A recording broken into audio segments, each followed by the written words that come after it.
Hello everybody and welcome back to another edition of You Gotta Check Your Parts. '06 Cummins came in. Customer said it had a no start hot and cold. So I was doing an injector backflow check. Usually what that means is the injectors are backflowing too much. So spitting too much fuel out the return line. I'll show you what a backflow check is. So basically what you want to do to check the return flow from the injectors, which is this line here that goes around to the back of the head. This is the return line for the injection pump, which is here. So you want to take this rubber line off, route this hose coming from the pump into a container, route this hose, which is coming from your injectors, into a container to gather for measuring. Also, this line here that goes to the tank, you got to clamp that off. So I had everything all set up here, had the truck running. This line here, I was waiting for my flow to stabilize. Then all of a sudden, the fuel coming out of the line stopped. So I shut the truck off, went to fire it back up, fired right up. I noticed that the crossover tubes down in there are very shiny. So that got me thinking, somebody's probably in there, pulled the injectors. Sure enough, 3 had been replaced.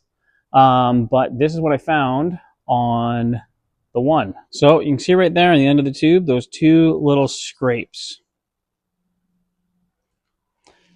You can see that is a new crossover tube. The customer had 3 crossover tubes in the back of his truck, took one of them out and reinstalled all the injectors, torqued them properly, did everything, and now look.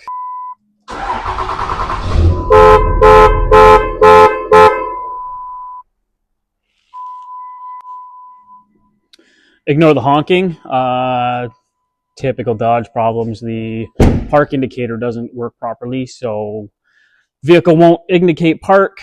So you have to start it in neutral. Another thing I'm going to be looking at. But yeah, fixing that or changing out that crossover tube, fixed our high pressure leak problem. Now truck runs no problem. So that tube probably was damaged when it came to whoever put the injectors in. They just didn't notice it, because I didn't even really notice it until you put a flashlight on it and like really look at it. I had a borescope on it when I was taking the picture for this thing. But yeah, you got to check your parts.